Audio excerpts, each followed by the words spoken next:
Doctor Shiju Khan, രാഷ്ട്രീയ ലഹരി ആർക്കാണ്? കഞ്ചാവ് ഇപ്പോൾ പിടിക്കപ്പെട്ട ഏറ്റവും ഒടുവിലത്തെ വാർത്ത കളമശ്ശേരിയിൽ നിന്ന് വരുമ്പോൾ അതുമായി ബന്ധപ്പെട്ട് ഇന്നലെയും ഇന്നുമുള്ള വാർത്തകൾ ഏറ്റവും കൂടുതൽ SFIയെ ചേർത്ത് നിർത്തി കൊണ്ടുപോകുന്നതാണ്. രാഷ്ട്രീയ ലഹരിയുള്ള ആളുകൾ ആണ് ഇതിന് പിന്നിലെന്ന് പറയുമ്പോൾ സംസ്ഥാനത്തിൻ്റെ പ്രതിപക്ഷ നേതാവും മുൻ പ്രതിപക്ഷ നേതാവും ഉൾപ്പെടെയുണ്ട് SFIയെ പിരിച്ചുവിടണം എന്ന് പറയാൻ. എന്താണ് ഈ കാര്യത്തിൽ നിങ്ങളുടെ പ്രതികരണം? കേരളത്തിൽ ലഹരി മാഫിയക്കെതിരായിട്ടും അതോടൊപ്പം ഈ കഞ്ചാവ് അടക്കമുള്ള നിയമലംഘന പ്രവർത്തനങ്ങളിൽ പങ്കെടുക്കുന്നവർക്കെതിരെയും കർശനമായ നിയമ നടപടിയുമായിട്ടാണ് ഈ ഗവൺമെൻറ്റും അതോടൊപ്പം എക്സൈസ് വകുപ്പും പോലീസും മുന്നോട്ട് പോകുന്നത്. മുഖം നോക്കാതെ നടപടി സ്വീകരിക്കുകയും തെറ്റുകാരെ നിയമത്തിൻ്റെ മുന്നിൽ കൊണ്ടുവന്ന് അവർക്കർഹമായ ശിക്ഷ വാങ്ങിക്കൊടുക്കുകയും ചെയ്യുന്ന നിലപാട് തന്നെയാണ് ഇക്കാര്യത്തിൽ പൊതുവിൽ ഗവൺമെൻറ് സ്വീകരിച്ചിട്ടുള്ളത്. എന്നാൽ കളമശ്ശേരി പോളിടെക്നിക്കിലുണ്ടായ സംഭവങ്ങളെ യാഥാർത്ഥ്യത്തെ മറച്ചുവെക്കാനും അതിൻ്റെ ഭാഗമായി പിടിക്കപ്പെട്ട് റിമാൻഡിലായ KSUവിൻ്റെ നേതാവ് M ആകാശിന് അദ്ദേഹത്തിൻ്റെ ഗുരുതരമായ നിയമവിരുദ്ധ പ്രവൃത്തിയും അദ്ദേഹം ഉൾപ്പെടെ നേതൃത്വം കൊടുത്ത ഈ ഇടപാടും മറച്ചുവെക്കാൻ എന്തിനാണ് മാധ്യമങ്ങൾ പരിശ്രമിച്ചത്? ഏതെങ്കിലുമൊക്കെ രാഷ്ട്രീയ നിലപാടുള്ളവർ ഒരു തെറ്റായ കാര്യത്തിൻ്റെ ഭാഗമായി മാറിയാൽ അത് തുറന്നു പറയാൻ മാധ്യമങ്ങൾ എന്തിനും മടിക്കണം? KSUവിൻ്റെ നേതാവും അതിൻ്റെ ഭാഗവുമായി സജീവമായി പ്രവർത്തിക്കുന്ന ആകാശ് ഉൾപ്പെടെ അതോടൊപ്പം KSUവിൻ്റെ നേതാവും പോളിടെക്നിക് യൂണിയൻ്റെ തെരഞ്ഞെടുപ്പിൽ ആർട്സ് ക്ലബ്ബ് സെക്രട്ടറി സ്ഥാനാർത്ഥിയുമായിരുന്ന K ചാദിൽ, അനന്തു തുടങ്ങിയ KSUവിൻ്റെ നേതാക്കന്മാരുടെ പേരുകളും വാർത്തകളും എന്തിനാണ് മീഡിയ മറച്ചുവെച്ചത്? അതോടൊപ്പം ഈ സംഭവം പുറത്തു വന്നയുടൻ കേരളത്തിൻ്റെ പ്രതിപക്ഷ നേതാവ്, ഇപ്പോൾ യൂത്ത് കോൺഗ്രസിൻ്റെ നേതാക്കന്മാരും KSUവിൻ്റെ നേതാക്കന്മാരും ഒന്നും പറയുന്നത് ആരും മുഖവിലക്കെടുക്കുന്നില്ല.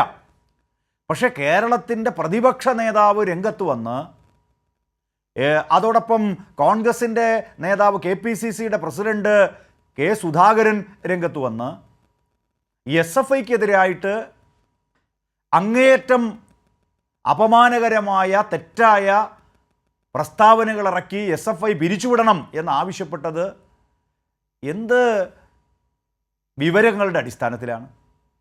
ഒരു രാഷ്ട്രീയ ബഹുമാനമില്ലാതെ ഒരിടത്തൊരു പ്രശ്നമുണ്ടായി, അതിൻ്റെ വസ്തുതകൾ, അതിലെ KSU നേതാക്കന്മാരുടെ പങ്ക്, ആ KSU നേതാക്കന്മാരുടെ പൂർവകാലം, വർത്തമാനകാലം, ഇതെല്ലാം മറനീക്കി പുറത്തു വന്നിട്ടും കോൺഗ്രസ് നേതാക്കന്മാർ SFIയുടെ മേൽ ഈ ആക്ഷേപങ്ങൾ മുഴുവൻ നിരത്തിയതിന് ബഹുമാന്യനായ പ്രതിപക്ഷ നേതാവും KPCCയുടെ പ്രസിഡന്റും അടക്കം കേരളീയ സമൂഹത്തോട് മാപ്പ് പറയണം. മാധ്യമങ്ങൾ ഇത് മറച്ചു വെച്ചതിന്. മനോരമ പത്രത്തിലൊക്കെ എന്തൊക്കെയാണ് വാർത്ത? SFI നേതാവിൻ്റെ മേൽ ഇതിൻ്റെ മുഴുവൻ ആക്ഷേപങ്ങളും നിരത്തുന്നു.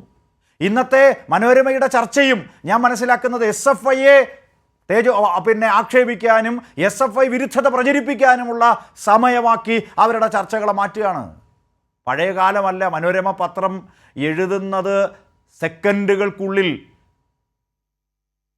അതിൻ്റെ വസ്തുത പുറത്തു കൊണ്ടുവരാൻ കേരളത്തിലെ നല്ല സാക്ഷരതയുള്ള ജനങ്ങൾക്കറിയാം. അതുകൊണ്ടാണ് SFIയുടെ സ്റ്റേറ്റ് സെക്രട്ടറി പത്രസമ്മേളനം നടത്തി കോൺഗ്രസിൻ്റെ നേതാക്കന്മാർക്ക്, യൂത്ത് കോൺഗ്രസ് നേതാക്കന്മാർക്ക്, KSU നേതാക്കന്മാർക്ക് എങ്ങനെയാണ് ക്രിമിനൽ ഗുണ്ടാ ബന്ധം ഉണ്ടാകുന്നത്, എങ്ങനെയാണ് KSU നേതാക്കന്മാരെ കഞ്ചാവ് മാഫിയയുമായിട്ടുള്ള അവരുടെ ബന്ധം എന്താണ്, അവർ റിമാൻഡ് ചെയ്യപ്പെട്ടപ്പോൾ എന്തുകൊണ്ട് ഈ വാർത്തകൾ കൊടുത്തില്ല, അദ്ദേഹം വിശദീകരിച്ചത്. ഞാൻ അപ്പോഴും ഇതിനെ ഓർമ്മിപ്പിക്കുന്നത്, ഇതിനെ ഒരു രാഷ്ട്രീയ വിഷയമായി കാണാനും ഒരു സംഭവം ഉണ്ടായാലുടൻ അതിൻ്റെ കാര്യകാരണങ്ങൾ പുറത്തു വരുന്നതിനു മുമ്പേ SFI വിരുദ്ധതയും SFI നശിച്ചു കാണണം എന്ന ആഗ്രഹവും പ്രകടിപ്പിക്കുന്ന പ്രതിപക്ഷ നേതാവും KPCCയുടെ പ്രസിഡന്റുമൊക്കെ ഏത് നിലവാരത്തിലാണ് കേരളത്തിൽ ഡോക്ടർ ഇന്ന് ഷിജു നിൽക്കുന്നത്? ഖാൻ, ഈ കാര്യത്തിൽ ഇപ്പോൾ താങ്കൾ പറഞ്ഞതുപോലെ കൃത്യമായി ഒന്നല്ല രണ്ടല്ല മൂന്നല്ല അനേകം KSU നേതാക്കളുടെ പേരുകളാണ് ഇന്നിപ്പോൾ പുറത്തേക്ക് വരുന്നത്. ഈ കസ്റ്റഡിയിലായിട്ടുള്ള പലരും KSUക്കാരാണ്. എവിടെയെങ്കിലും SFI ബന്ധമുള്ള ആളുകൾ ഇതിനകത്ത്, ഒരുപക്ഷെ ഇതിൻ്റെ ഈ കണ്ണികളിലൊക്കെ, ഇത് ഡ്രഗ് എന്ന് പറയുന്നത് നമുക്കറിയാം കേരളത്തിൽ പലയിടത്തും ഇപ്പോൾ ഇതൊരു സുലഭമായ രീതിയിലുണ്ട്. അത് SFIയോ KSU എന്ന് നോക്കിയിട്ടൊന്നും വരുന്നതല്ല, പല ചെറുപ്പക്കാരുടെയും കയ്യിൽ അത് എത്തുന്നുണ്ട്. അങ്ങനെ എത്തുന്ന ഏറ്റവും ഒടുവിലത്തെ കണ്ണികളിലൊക്കെ SFIയുടെ ആരെങ്കിലും ഇത്തരത്തിൽ പിടിക്കപ്പെടുന്നുണ്ടെങ്കിൽ അവർ ഇപ്പോൾ SFI ആയി ഉണ്ട് എന്ന് പറയാനാകുമോ? അല്ല, ഇതിൽ ഏറ്റവും പ്രധാനപ്പെട്ട വിഷയം ഈ കളമശ്ശേരിയിൽ നടന്ന റെയ്ഡുമായി ബന്ധപ്പെട്ട കാര്യം തന്നെ പരിശോധിക്കാം. വാസ്തവത്തിൽ വ്യാഴാഴ്ച രാത്രി നടന്ന റെയ്ഡിൽ പോലീസിന് പിന്തുണയുമായി അവിടെ SFIയുടെ വിദ്യാർത്ഥികളായിട്ടുള്ള ആളുകൾ എത്തി. ഇത് മാധ്യമങ്ങൾ മറച്ചുവെച്ചു. രാത്രി 9 മണിക്കാണ് റെയ്ഡ് തുടങ്ങിയത്. SFIയുടെ യൂണിറ്റ് പ്രസിഡന്റ്, സെക്രട്ടറി എന്നിവരെത്തി. പുലർച്ചെ 4-ന് റെയ്ഡ് കഴിയുന്നതുവരെ ഉദ്യോഗസ്ഥർക്ക് പിന്തുണയുമായി SFI പ്രവർത്തകരടക്കമുള്ള വിദ്യാർത്ഥികൾ അവിടെ ഉണ്ടായിരുന്നു. ഒടുവിൽ പോലീസ് മഹസറിൽ president KA Anvin, secretary Muhammad Ansil എന്നിവർ സാക്ഷികളായി ഒപ്പിട്ടു. അപ്പോൾ KSUവിൻ്റെ നേതാക്കന്മാർ കഞ്ചാവ് കേസിൽ അകപ്പെട്ട കാര്യം മറച്ചുവെക്കാനും SFIക്കെതിരായ ആക്ഷേപങ്ങൾ നിരത്താനും തയ്യാറായിട്ടുള്ളവർ ഈ കാര്യങ്ങളെല്ലാം മറച്ചുവെക്കാനുള്ള ശ്രമമാണ് അവർ നടത്തിയിട്ടുള്ളത്. പിന്നെ വിദ്യാർത്ഥി സംഘടനാ പ്രവർത്തനത്തിൻ്റെ ഭാഗമായി ഏതെങ്കിലും ഘട്ടങ്ങളിൽ ഉണ്ടായിരുന്നവർ, അവരേതെങ്കിലും തെറ്റായ കാര്യങ്ങളിൽ ഇടപെട്ടാൽ കർശന നിലപാട് SFI സ്വീകരിക്കും, ഒരു സംശയവും വേണ്ട. അതോടൊപ്പം പുരോഗമന പ്രസ്ഥാനങ്ങൾ അക്കാര്യത്തിൽ നിലപാട് സ്വീകരിക്കും. നമ്മുടെ നാട്ടിൽ ലക്ഷക്കണക്കിന് വിദ്യാർത്ഥികൾ SFIയുടെ കൊടിക്ക് കീഴിൽ അണിനിരക്കുന്നുണ്ട്. ക്യാമ്പസുകളിൽ മറ്റ് വിദ്യാർത്ഥി സംഘടനകളുടെ ഭാഗമായിട്ട് പ്രവർത്തിക്കുന്നവരുണ്ട്.